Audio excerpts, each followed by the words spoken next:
Bismillahirrahmanirrahim.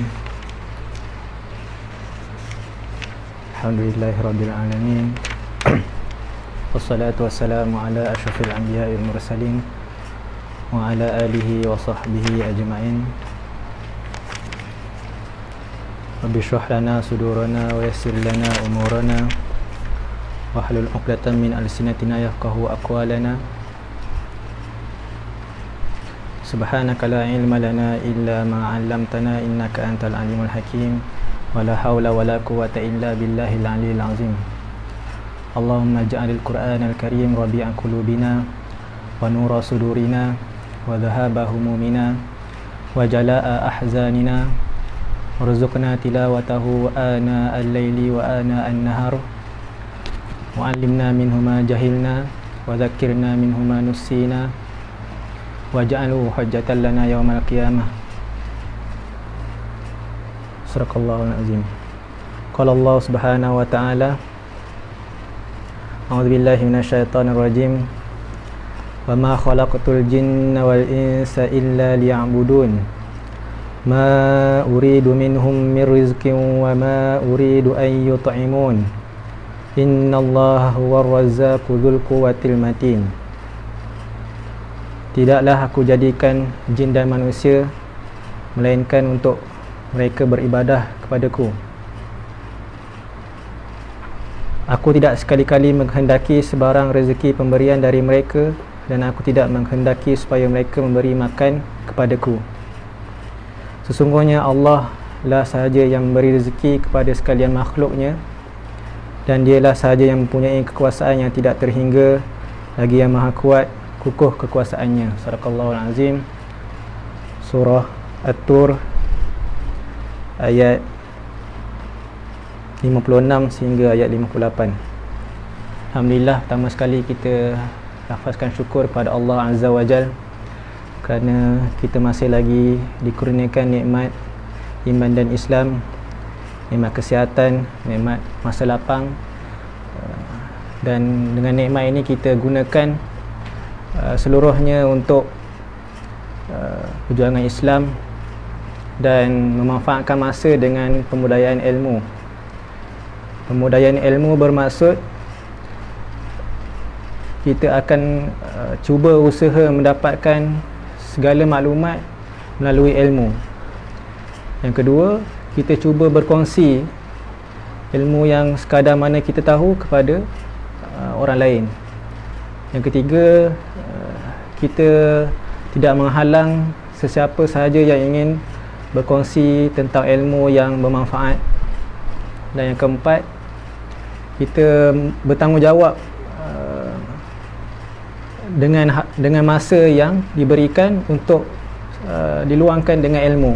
Maka ini adalah pembudayaan ilmu yang kita kena sama-sama jayakan.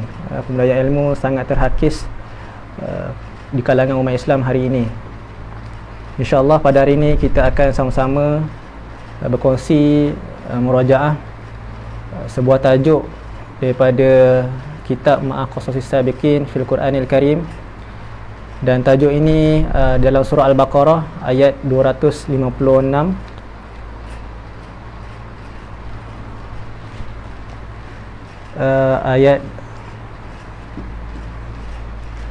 Ayat 246 sehingga ayat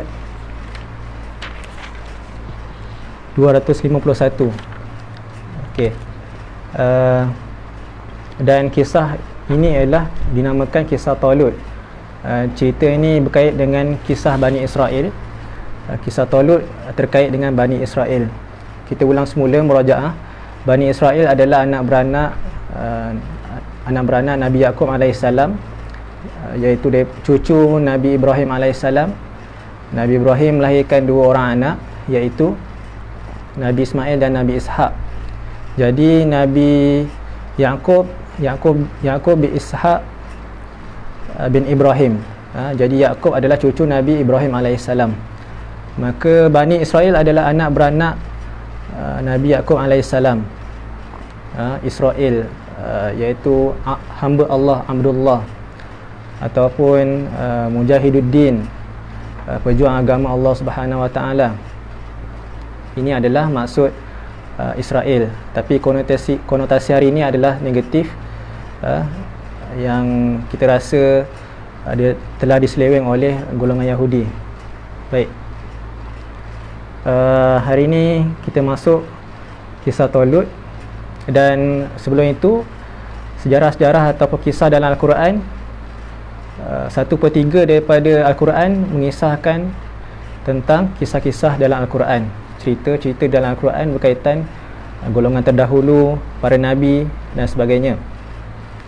1/3 antaranya adalah 1/3 daripada tauhid, 1/3 lagi daripada hukum-hukum ibadat, dan 1/3 lagi adalah kisah-kisah dalam Al-Quran. Maka kisah-kisah dalam Al-Quran adalah diturunkan supaya Nabi Muhammad SAW kuat untuk menjalani dakwah berdepan dengan golongan yang menolak Nabi Muhammad SAW. Maka kalau Nabi Muhammad SAW mengetahui kisah-kisah terdahulu daripada para Nabi terdahulu, maka Nabi Muhammad SAW akan kuat menempuh segala cabaran dan dugaan. Ini adalah peranan kisah dalam Al-Quran, iaitu menguatkan motivasi Nabi Muhammad SAW. Begitu juga kita menguatkan para da'i, para mujahid untuk berdakwah kepada Allah Subhanahu Wa Taala. Baik, kita baca dulu ayat daripada surah Al-Baqarah ayat 246. A'udzubillahi minasyaitonirrajim. Bismillahirrahmanirrahim. Alam tara ilal mala'i min bani Israila min ba'di Musa id qalu li nabiyyin lahum ba'ath lana malikan nuqatil fi sabilillah qala hal asaytum in kutiba alaykumul qitalu alla tuqatilu qalu wa ma lana alla nuqatila fi sabilillah wa qad ukhrijna min diyarina wa abna'ina falamma kutiba alayhimul qitalu tawallaw illa qalilan minhum wallahu alimun bizzalimin. Wa qala lahum nabiyyuhum innallaha qad ba'atha lakum taluta malika qalu anna yakunu lahul mulku alaina wa nahnu ahaqqu bil mulki minhu wa lam yu'ta sa'atan minal mal qala innallaha astafahu alaikum wa zadahu bastatan fil ilmi wal jism wallahu yu'ti mulkahu man yasha wallahu wasi'un alim. وقال لهم نبيهم إن آية ملكه أن يأتيكم التابوت فيه سكينة من ربكم وبقية مما ترك آل موسى وآل هارون تحمله الملائكة إن في ذلك لآية لكم إن كنتم مؤمنين. فلما فصل طالوت بالجنود قال إن الله مبتليكم بنهر فمن شرب منه فليس مني وَمَنْ لَمْ يَطْعَمْهُ فَإِنَّهُ مِنِّي إِلَّا مَنِ اغْتَرَفَ غُرْفَةً بِيَدِهِ فَشَرِبُوا مِنْهُ إِلَّا قَلِيلًا مِنْهُمْ فَلَمَّا جَاوَزَهُ هُوَ وَالَّذِينَ آمَنُوا مَعَهُ قَالُوا لَا طَاقَةَ لَنَا الْيَوْمَ بِجَالُوتَ وَجُنُودِهِ قَالَ الَّذِينَ يَظُنُّونَ أَنَّهُمْ مُلَاقُو اللَّهِ كَمْ مِنْ فِئَةٍ قَلِيلَةٍ غَلَبَتْ فِئَةً كَثِيرَةً بِإِذْنِ اللَّهِ وَاللَّهُ مَعَ الصَّابِرِينَ. ولما برزوا لجالوت وجنوده قالوا ربنا أفرغ علينا صبرا وثبت أقدامنا وانصرنا على القوم الكافرين فهزموهم بإذن الله وقتل داود جالوت وآتاه الله الملك والحكمة وعلمه مما يشاء ولولا دفع الله الناس بعضهم ببعض لفسدت الأرض ولكن الله ذو فضل على العالمين. صدق الله العظيم. Baik, kisah Talut pada permulaannya kita sama-sama tadabbur daripada ayat ini, ayat 246. Alam tara ilal mala'i min bani Israila min ba'di Musa. Tidakkah kamu melihat wahai Nabi Muhammad SAW kepada kisah pembesar-pembesar, tokoh-tokoh daripada kalangan Bani Israel, ketika mana mereka minta kepada Nabi mereka supaya menurunkan raja Malika, untuk kami sama-sama berperang di jalan Allah Subhanahu Wa Taala. Kita ulang semula sejarah yang kita kena tahu tentang Bani Israel setelah mana diselamatkan oleh Allah Subhanahu Wa Taala bersama Nabi Musa secara percuma, kemudian dibawa ke Sinai Mesir. Kemudian diperintahkan oleh Allah Subhanahu Wa Taala untuk masuk dalam Baitul Maqdis, ke negara asal mereka. Tapi mereka tidak ingin berjihad bersama-sama para nabi, sehingga kan mereka berkata, wahai Musa, idhhab anta wa rabbuka faqatila inna hahuna qa'idun. Pergilah kamu dengan Tuhan kamu sahaja, kami kat sini sekadar jadi pemerhati saja. Okey, kemudian Allah Subhanahu Wa Taala menyesatkan mereka di padang pasir Tih, yatihuna fil ardi. Mereka sesat kebingungan selama 40 tahun. Maka berlalulah generasi dan wafatnya Nabi Musa dan Nabi Harun. Kemudian generasi yang baru muncul, generasi yang melaksanakan syariat Allah Subhanahu Wa Taala dan dipimpin oleh Yusha bin Nun. Dikatakan ia seorang nabi.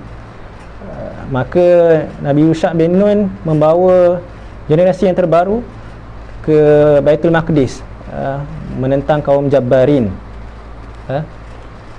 Maka setelah mereka masuki kota Baitul Maqdis, berlakulah kisah Talut ini.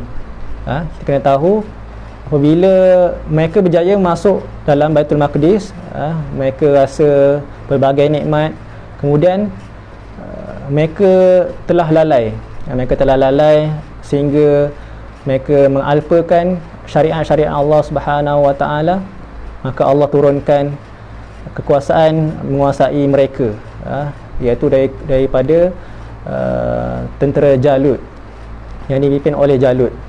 Maka ini muhasabah yang diambil.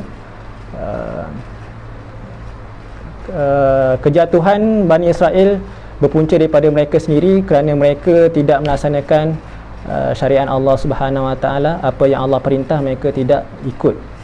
Maka ketika mana mereka dalam keadaan yang mundur, keadaan lemah, maka mereka ingin minta kepada nabi mereka. Dalam Quran tidak sebut nabi mereka itu siapa, tapi dalam setengah riwayat ada menyebutkan pembesar iaitu Malika ni, tokoh-tokoh Bani Israel minta kepada nabi mereka, iaitu riwayatnya Samuel, ataupun Nabi Syamun kan. Ni riwayat lain. Maka Allah mengutuskan Talut, Raja Talut, dari kalangan Bani Israel.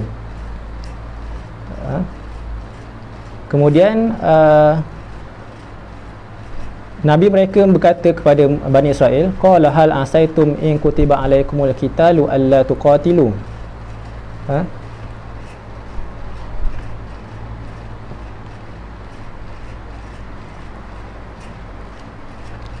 Ini adalah perkataan istifham, hal untuk mereka. Istifham, Nabi menjawab, jika diwajibkan ke atas kamu untuk berperang, kamu tidak akan berperang juga. Maka Nabi mereka ni kenal perangai tabiat Bani Israel, sebagaimana berlaku kisah terdahulu tentang arahan Allah SWT untuk masuk Baitul Maqdis. Mereka dah kenal lah watak-watak Bani Israel ni macam mana perangai dia. Qalu wa ma lana alla nuqatila fi sabilillah. Mereka berkata, kami akan berperang ke jalan Allah Subhanahu Wa Taala. Sebab apa? Sebab waqad ukhrijna min diyarina wa abnaina. Sebab mereka golongan Jalut ataupun orang yang zalim telah mengeluarkan kami dan anak-anak beranak kami. Falamma kutiba alaihimul qitalu tawallau illa qalilan minhum. Maka apabila diwajibkan ke atas mereka, kutiba, diwajibkan ke atas mereka untuk berperang, alaihimul qital tawallau illa qalilan minhum, mereka berpaling, mereka berpaling daripada ikut perang bersama nabi mereka. Wallahu alimu bidzalimin. Allah mengetahui orang yang zalim, mereka golongan yang zalim. Maka sifat berpaling daripada arahan Allah SWT dikategorikan sebagai orang yang zalim. Baik. Kemudian kenapa mereka tidak ingin mengikut apa yang Allah Subhanahu Wa Taala dan nabi mereka perintahkan? Sedangkan mereka yang minta sendiri, utuskan kami wahai nabi, seorang raja untuk kami sama-sama perang, tapi mereka berpaling. Sebab apa? Sebab ayat seterusnya, wa qala lahum nabiyyuhum innallaha qad ba'atha lakum taluta malika. Sesungguhnya Allah Subhanahu Wa Taala telah mengutuskan seorang yang bernama Talut, seorang yang bernama Talut sebagai raja. Kemudian mereka kata apa? Ini mereka protes. Golongan Bani Israel, pembesar-pembesar Al-Malak tadi, mereka memprotes. Qalu anna yakunu lahul mulku alaina wa nahnu ahaqqu bil mulki wa lam yu'ta sa'atan minal mal. Mereka kata kamilah paling layak untuk jadi raja. Sebab apa? Sebab Talut ni bukan daripada golongan raja. Ayah dia, mak ayah dia bukan daripada golongan raja. Dan mereka Al-Malak ni menganggap Talut ni daripada keluarga yang biasa-biasa sahaja.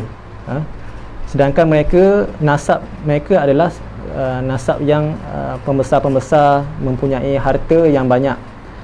Dan Talut juga walam yu'ta sa'atan minal mal. Sedangkan Talut tidak mempunyai harta yang banyak, tidak mempunyai harta yang banyak.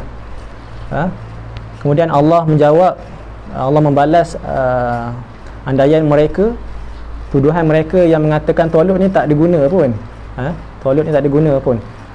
Allah sebut, qala innallaha astafahu alaikum wa zadahu bastatan fil ilmi wal jism. Sebenarnya Allah Subhanahu Wa Taala yang pilih, bukan nabi yang pilih. Innallaha astafa, innallaha astafahu alaikum. Sungguhnya Allah yang telah pilih. Ini adalah keputusan Allah. Talut yang layak untuk menjadi pemimpin di atas kamu. Alaikum. Wa zadahu bastatan fil ilmi wal jism. Ini kelebihan yang Allah kurniakan kepada Talut, iaitu diberi keluasan untuk mengetahui pengetahuan ilmu yang sangat luas, dan fizik jisim yang kuat. Maka Syekh Salah menggambarkan kenapa didahulukan al-ilmu daripada al-jismu, kerana al-ilmu adalah terkait dengan dalaman seorang itu, dan ilmu adalah ilmu mampu melahirkan idea, gagasan untuk memperbetulkan ataupun menyelesaikan masalah masyarakat. Maka ini adalah nikmat ilmu. Begitu juga tentang khalifah Nabi Adam AS. Ketika mana Allah menciptakan Nabi Adam AS, kemudian malaikat bertanya kepada Allah Subhanahu Wa Taala, Allah menjawab, kelebihan yang dikurniakan oleh Nabi Adam AS adalah kelebihan mengetahui nama-nama Allah Subhanahu Wa Taala. Wa 'allama Adam al-asma'a kullaha. Okey, baik. Ya, ilmu dan kekuatan jisim yang kuat, tubuh badan yang kuat adalah faktor kejayaan sebuah negara. Baik. Kemudian sedangkan mereka mempunyai harta yang banyak. Al-Malak ni mempunyai harta yang banyak. Kalau kita mengetahui ilmu ataupun tubuh badan yang kuat, ekonomi ni membantu peningkatan sebuah negara. Dan ilmu adalah dasar. Keilmuan ataupun pendidikan di sebuah negara mempunyai mempunyai kekuatan untuk membina sebuah negara yang kuat. Ekonomi membantu saja. Baik. Kemudian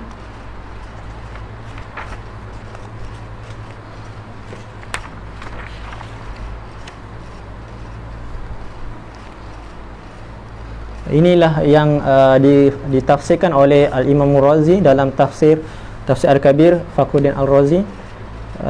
Dia mengatakan sesungguhnya terbatallah kepimpinan daripada sudut pewarisan nasab. Pewarisan nasab tidak terkait dengan kepimpinan. Yang terkait sebagai pimpinan adalah dengan ilmu. Apabila seorang itu mempunyai ilmu, maka dia mampu memimpin sebuah negara. Begitu juga kisah bagaimana Sayyidina Umar radhiyallahu anhu, beliau tidak meletakkan cadangan anaknya sebagai khalifah yang akan dilantik selepas itu. Kan ada 6 orang lagi para sahabat yang mesyuarat syura untuk memilih siapakah yang akan menggantikan khalifah Sayyidina Umar radhiyallahu anhu. Sedangkan cadangan Abdullah bin Umar, anak Sayyidina Umar, dicadangkan oleh sahabat-sahabat Sayyidina Umar, tapi Sayyidina Umar tidak menginginkan anaknya menjadi khalifah, kerana cukuplah Sayyidina Umar menanggung dosa ataupun menanggung permasalahan yang berlaku. Maka dia menolak fitnah-fitnah yang akan terjadi ketika itu. Maka Sayyidina Umar dia menutup segala ruang yang akan berlaku. Ini peranan khalifah. Maka pemimpin mestilah seorang yang berilmu, yang mampu menyelesaikan masalah masyarakat. Baik. Kemudian dikuatkan lagi dengan datangnya ayat seterusnya, iaitu waqala lahum nabiyuhum inna ayata mulkihi ayyatiyakumut tabutu fi sakinatum min rabbikum. Tanda Talut ni sememangnya layak menjadi seorang raja adalah dikurniakan tabut. Tabut ni adalah simpanan yang menjadi ketenangan, sakinah daripada Allah Subhanahu Wa Taala, dan dikatakan mempunyai simpanan-simpanan Taurat ataupun simpanan-simpanan nabi-nabi terdahulu. Baik. Kemudian sedangkan bukti tabut ni, Bani Israel tidak perlu petikai pun.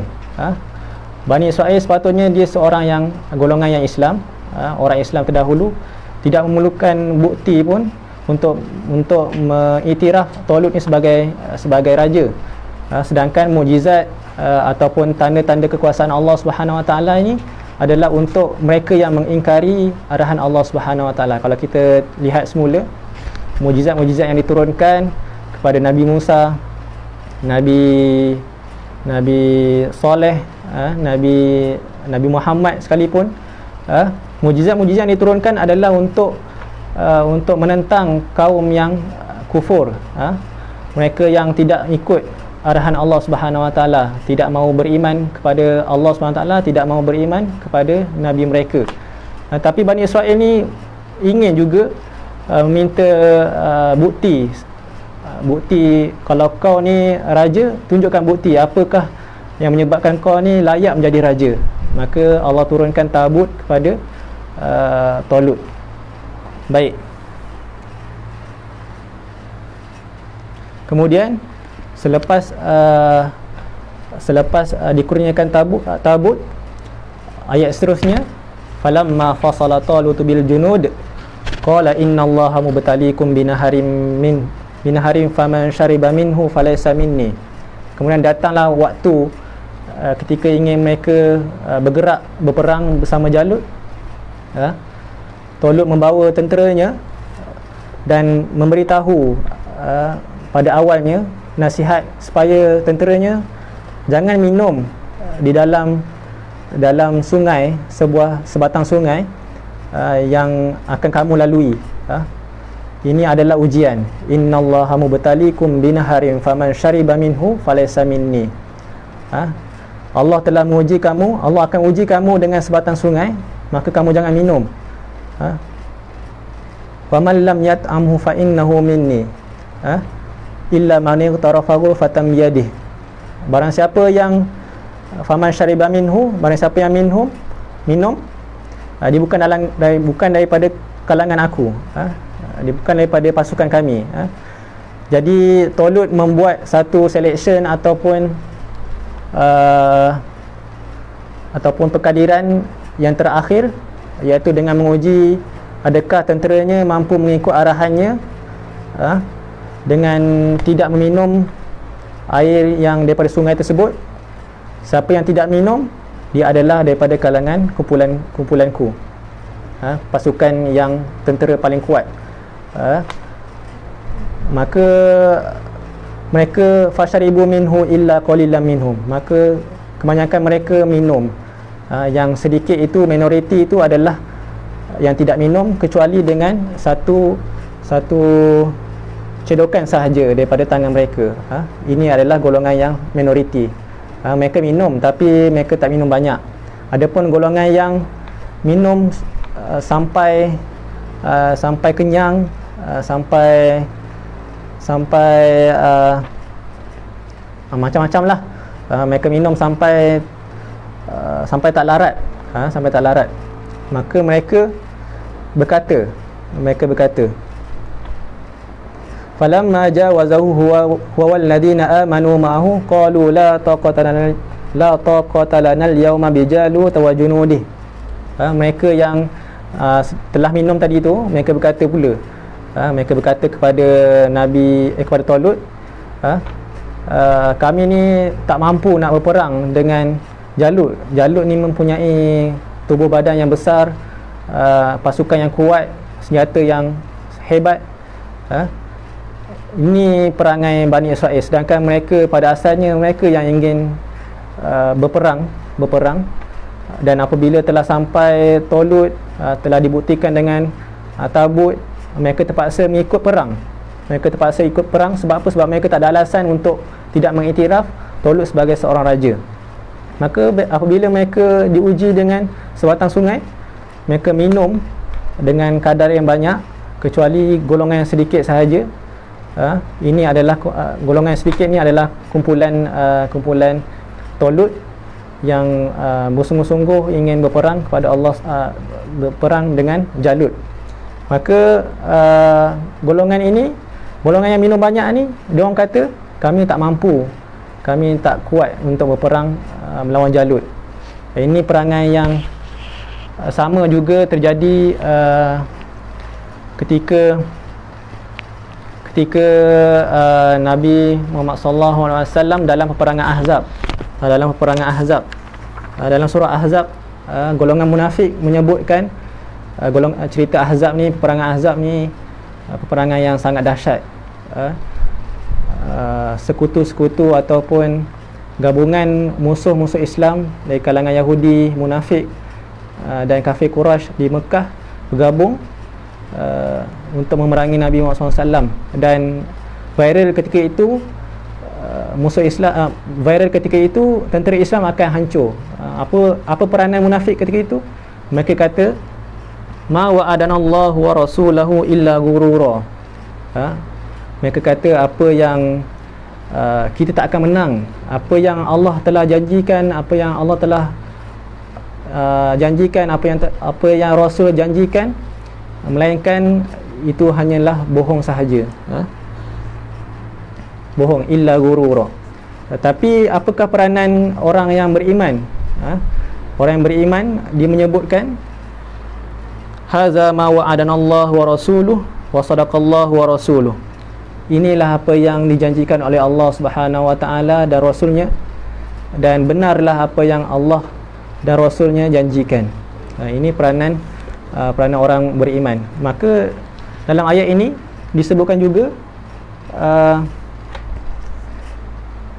golongan yang minum banyak tadi, mereka kata kami tak layak. Kemudian qala alladhina yadunnuna annahum mulaqullah Mereka yang menyangka yang ini mereka yang beriman betul-betul yakin untuk berperang melawan Jalut, mereka kata apa? Kam min fi'atin qalilatin walabat fi'atan katsiratan biidznillah. Berapa ramai, berapa banyak golongan yang sedikit mampu mengalahkan kumpulan yang banyak dengan izin Allah Subhanahu Wa Taala. Sejarah pun banyak menceritakan tentang kisah peperangan bagaimana umat Islam dalam kalangan yang sedikit, minoriti, berdepan dengan musuh yang sangat kuat. Mereka bertambah yakin inilah orang yang beriman. Apabila mereka bertembur dengan pasukan musuh, mereka menambahkan optimis, keyakinan mereka berdepan dengan janji Allah Subhanahu Wa Taala. Kalau kita fikir logik sekalipun, apabila Allah Subhanahu Wa Taala telah menjanjikan bantuan, maka kita tidak akan rasa takut, kita tidak akan rasa sedih, bahkan kita kena berjuang sungguh-sungguh sehingga mendapatkan syahid di jalan Allah Subhanahu Wa Taala. Maka inilah sifat orang yang beriman. Mereka kata alladzina yadunnuna annahum mulaqullah kam min fi'atin qalilatin ghalabat fi'atan katsiratan biidznillah. Jumlah yang sedikit tidak menentukan kekalahan. Bahkan tercatat kisah ketika perang Hunain, walaupun akhirnya tentera Islam menang juga, tapi pada awalnya perang Hunain yang dikatakan mempunyai tentera yang seramai 12,000, tetapi mereka rasa ujub. Id jabatkum kasratukum, mereka rasa megah, mereka lupa diri dengan bilangan yang ramai, maka mereka telah diserang oleh musuh bertubi-tubi, sehingga mereka kacau bilau.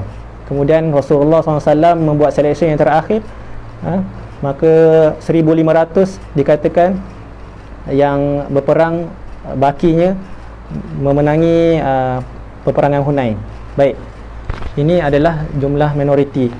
Jumlah minoriti dalam peperangan Badar pun kita tahu, peperangan Badar jumlah yang sangat sedikit, 313.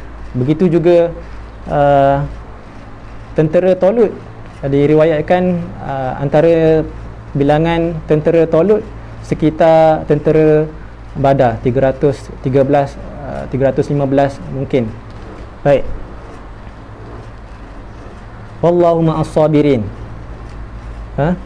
Allah bersama orang yang sabar. Allah bersama orang yang sabar. Ini kita boleh ambil ibrah daripada ayat ini. Ayat ini wallahu ma'as sabirin. Allah bersama orang-orang yang bersabar.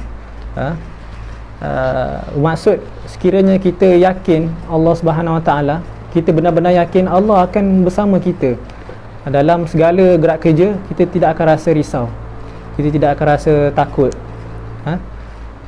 Segala apa permasalahan yang berlaku, maka Allah akan selesaikan selagi mana kita berusaha untuk menutup segala ruang kesalahan tersebut, menutup segala kecacatan ataupun permasalahan yang berlaku. Allah bersama orang yang bersabar. Ini adalah motivasi untuk kita bersamalah dalam menjalankan dunia dakwah ni. Kita kena ada rasa sifat sabar, sabar. Dan kebiasaan kita fahami sabar ni, sabar yang sekadar menahan diri sahaja. Sabar orang Islam yang kebiasaan kita dengar, sabar dia berbentuk pasif. Sedangkan sabar orang yang betul-betul luar biasa adalah sabar yang aktif. Adakah tentera Talut berdepan dengan tentera Jalut yang sangat kuat, dia rasa sabar menahan diri, tidak berperang? Tidak. Bahkan tentera Talut aktif, sangat aktif, sangat aktif untuk berdepan dengan tentera Jalut. Mereka bersemangat. Ini sabar yang luar biasa. Sabar yang luar biasa, mereka usahakan dengan aktif, bersemangat. Baik. Kemudian walamma barazu li Jalut wa junudih, ketika mereka melawan Jalut dan tenteranya, apa yang mereka doakan? Qalu rabbana afrigh alaina sabran wa tsabbit aqdamana wansurna 'alal qaumil kafirin. mereka berdoa. Doa ni adalah ikhtiar yang terakhir. Setelah kita berusaha, setelah kita, kalau contoh kita berusaha untuk exam, kita kena usaha dulu, usaha study group, kemudian barulah kita tawakal. Doa dan tawakal adalah usaha yang terakhir, ikhtiar yang terakhir, bukan doa lepas tu kita tak berusaha. Ini salah. Inilah yang dipraktikan oleh tentera Talut. Mereka setelah berusaha dan ingin menghadapi tentera Jalut, mereka tawakal dengan sebulat-bulat tawakal, walaupun bilangan mereka sedikit. Dengan doa, yang kita selalu doa dalam setiap doa kita, doa yang paling berkesan adalah doa daripada Al-Quran. Banyak doa-doa yang kita kena praktikkan dalam Al-Quran yang kita jarang laksanakan. Banyak walaupun doa-doa lain pun kita kena biasakan, tapi doa yang paling utama adalah doa daripada Al-Quran itu sendiri. Banyak Rabbana, Allah sebut Rabbana la tuzigh qulubana, Rabbana afrigh alaina sabra wa tsabbit aqdamana, Rabbana hablana min azwajina, Rabbana hablana min azwajina wa dzurriyyatina qurrata a'yunin waj'alna lil muttaqina imama, Rabbana hablana min ladunka rahmah wa hayyi lana min amrina rasyada. Surah Al-Kahfi kan. Ini doa-doa yang kita kena amalkan, yang dalam Al-Quran. Banyak dalam Al-Quran menyebutkan tentang doa. Mereka minta apa? 3 permintaan yang mereka minta. Tentera Talut meminta 3 permintaan, iaitu yang pertama, dikurniakan, dilimpahkan sabar. Afril ni limpah, melimpahkan. Maksud kalau kita tadabbur, afril ni kalau kita tuang air, bukan tuang air tak penuh, tapi dituang air sampai tertumpah. Maka mereka minta afril alaina sabara, kami minta limpahkan kesabaran yang paling banyak, sabar yang paling banyak. Kemudian yang kedua, mereka minta wasabbit aqdamana, dan tetapkanlah kaki-kaki kami. Bermaksud jangan kau palingkan kami, jangan kau mundurkan kami, jangan kau undurkan kami ke belakang semula sebagaimana tapisan-tapisan yang sebelum ini. Kemudian wansurna 'alal qaumil kafirin, dan menangkanlah kami melawan kaum yang kafir. Ini permintaan, 3 permintaan yang diminta oleh tentera Talut. Maka dengan izin Allah Subhanahu wa taala, fahazamuhum biidnillah, mereka mengalahkannya, mengalahkan Jalut dengan izin Allah Subhanahu wa taala. Dengan izin Allah, biiznillah diulang kali kedua. Mereka tidak merasakan kekuatan mereka adalah punca kemenangan, sedangkan segala bentuk bantuan semuanya dengan izin Allah Subhanahu wa taala. Begitu juga kita jangan rasa kita setelah kita berusaha, kita claim diri kita adalah punca berjayanya suatu perkara. Berjayanya kita dalam imtihan, kita kata sebab aku study lah aku berjaya. Tidak, sebenarnya Allah yang memberi kejayaan kepada kita semua. Bahkan yang kita kena sebut adalah Alhamdulillah. Alhamdulillah, segala puji bagi Allah. Kita kena kembalikan nikmat-nikmat yang Allah berikan kepadanya. Nikmat kejayaan, nikmat sabar, nikmat tidak melakukan maksiat. Kita kena bersyukur kepada Allah Subhanahu wa taala. Maka Allah akan tambah nikmat-nikmat yang lain. Fahazamuhum biidnillah. Wa qatala Daud Jalut. Siapakah yang bunuh Jalut? Disebutkan dalam ayat ini adalah seorang yang bernama Daud, iaitu Nabi Daud lah. Nabi Daud alaihissalam. Seorang Nabi Daud ni adalah hasil didikan ataupun pelapis Talut. Pelapis Talut, hasil didikan Talut. Talut mendidik, mentarbiah Daud supaya menjadi insan yang hebat. Inilah generasi yang hebat Apabila mentornya hebat, Talut hebat, dan pelapisnya pun hebat, dia mampu membunuh paling kuat musuh yang paling kuat, iaitu Jalut. Kalau dalam Israiliyat, dalam kitab Qasas Sabiqin ni ceritakan, ni Israiliyat lah, kita tidak menerimanya kalau bercanggah dengan nas dalil Al-Quran dan hadis. Dalam Israiliyat diceritakan Nabi Daud mengambil 3 batu dan balingnya ke Jalut, sehingga kan kepalanya hancur, Jalut ni hancur. Dan batu ni ditawarkan kepada Nabi Daud, supaya wahai Nabi Daud, kau ambil aku untuk kau baling ke Jalut. Ini kisah Israiliyat lah, tapi tidak dibuktikan dalam Al-Quran ataupun hadis-hadis yang sahih. Baik.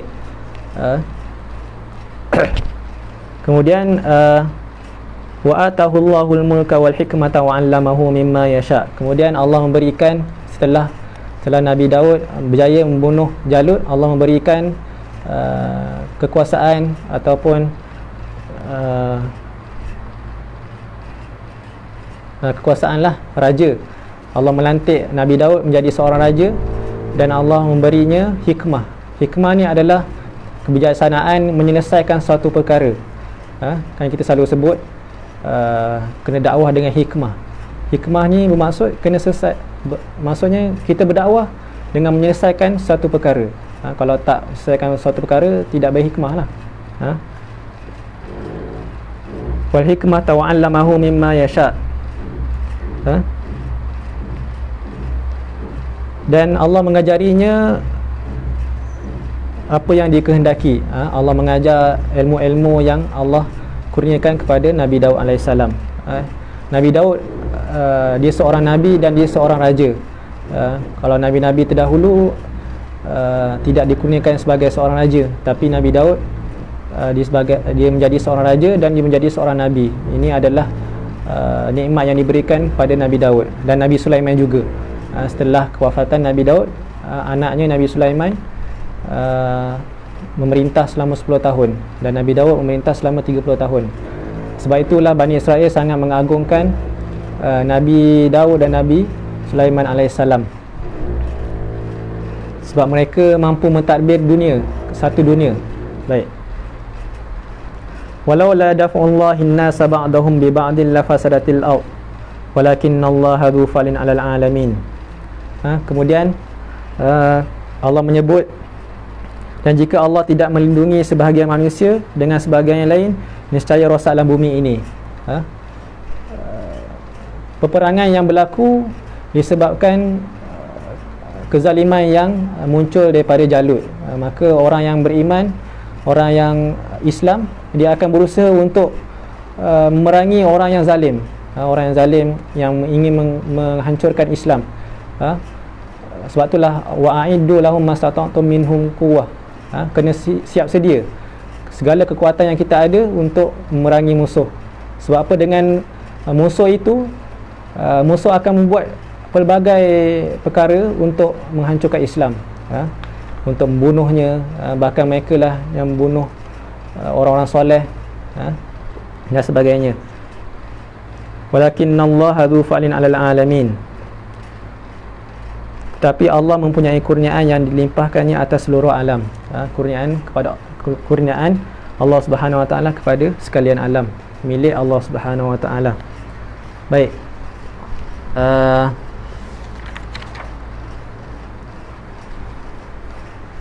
Ini saja, mungkin sekadar ini saja kisah Talut. Mudah-mudahan kita boleh ambil ibrah daripada kisah tersebut, dan pelbagai lagi kisah-kisah yang kita akan ceritakan menjadi penguat semangat supaya kita menjadi seorang pemimpin. Walaupun kita tak menjadi ketua di sebuah negara, tapi kita semua adalah tanggungjawab, mempunyai tanggungjawab masing-masing. Kalau kita seorang ibu bapa, kita menjadi ketua kepada keluarga kita, memimpin anak-anak, mentarbiah anak-anak dan sebagainya.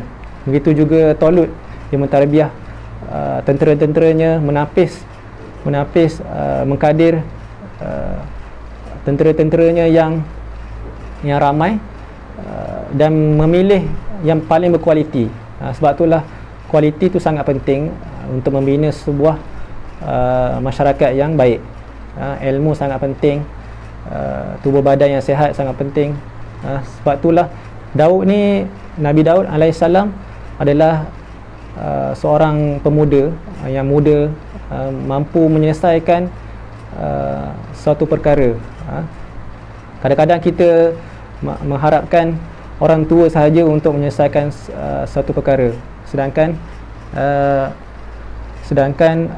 golongan pemuda antara faktor untuk menyumbang kemajuan sebuah institusi, sebuah negara. Baik, nak kira itu saja. Wallahu ta'ala alam. Aku qouli hadza wa astaghfirullahalazim wa lakum. Wassalamualaikum warahmatullahi wabarakatuh.